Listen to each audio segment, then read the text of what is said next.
Now, I usually have been doing like X-Men, like all in one, but it takes so long. Like, I'm gonna try to ramp up my comic book game because I've been slacking. I understand that I've been slacking a little bit, so I'm gonna do a little bit more. I'm gonna get a few more of these up here every week. I've I've just been busy.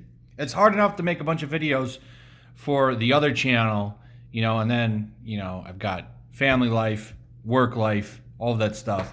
It takes a lot, and then I have my game time. I like to play my computer games and stuff, so things get in the way. But I'm going to try and change that. It doesn't take long to sit down and do a 5-minute review, so I'm going to try to ramp these back up because I used to at least do once a day, so I'm going to try to get back there. So I wanted to put a quick video up on an actual good comic, which is X-Force. A lot of comics today because I guess, so, they're not going to have comics for Christmas, so they're ramping up. There's going to be a bunch of comics this week and next week, because they have to cram a bunch of stuff in your face because they're not going to have comics for 1 week. So, you know how it is. You know how it is, especially with Marvel. Marvel's like, 1 week, well, we better double our efforts. At least this is good. So this has been consistently the one X book everyone seems to like. And it is going down the road. So there was, of course, Cable's X-Force. We all know Cable's X-Force. And then there was the Black Ops X-Force team under, I think it was Rick Remender who wrote that book, did the Apocalypse Seed, which is a fantastic story. Uncanny X-Force.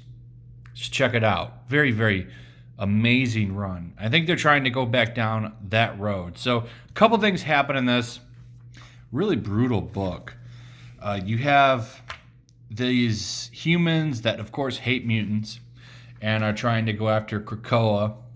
And they have Domino, and what they're doing is using mutants to imprint themselves. So I think that they can eventually use gateways and stuff.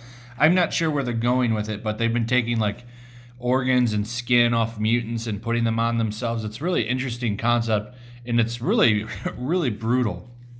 They end up finding Domino, who was captured, and she's all messed up, man. Like, she got her eye missing and a bunch of her skin. It was pretty cool. Like, this is probably the best book out of all the new X-Men books that are going on right now. X-Force is the best. It's also like the most that's happened because Charles Xavier got taken out and then he got brought back. He's brought back in this issue. Let me show you. So Jean Grey finally brings back Charles Xavier, and she does it using Cerebro. She's able to do it. We didn't know if she'd be able to, but of course she did, right?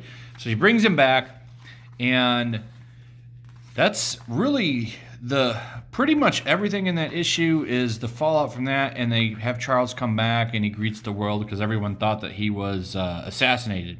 But he's not, of course, right? So he comes back, and then him and Wolverine pretty much meet up. Like, so Magneto and Charles pretty much meet up with the X-Force team. This is going to be X-Force. So you have Kid Omega, Domino, who I thought she would, if I was her, I'd been like, why don't you just kill me, Wolverine, and bring me back so I can have my normal body back. But no, they give her like fake limbs and an eye that has a cool like flare coming out of it. Beast and Jean Grey and Wolverine are all going to be on the team, which is an interesting lineup.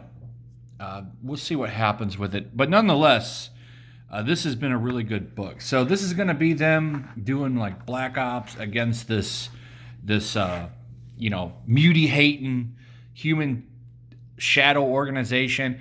They did reveal that it seems to be a shadow of Weapon X. So there's some kind of Weapon X affiliated team. That's what I got. I could be wrong, and they're going to go after them. So far, this has been the best one. Now, one thing that I like about this book that I can say is the writer, Benjamin Percy, is going to write the solo Wolverine book that's coming. And after reading this, I'm like, man, like, I'm kind of looking forward to what he does with that book. That might be a really good book because, man, it's been so long since we've had a solo Wolverine book.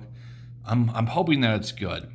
I really am. But yeah, this has been the best X-Men book so far consistently. All 3 issues have been pretty solid. Around the 5th or 6th issue, we know if it's going to stay solid. We'll see once we hit once we hit that number. So far so good, and this is the only one that has parental advisory on it. But yeah, this has been great. So far, this is my favorite X book. That's pretty much it. Like and subscribe, hit that notification bell, share the video, leave me your thoughts on the X-Men books. Of course, I'm going to do a review on New Mutants and Fallen Angels.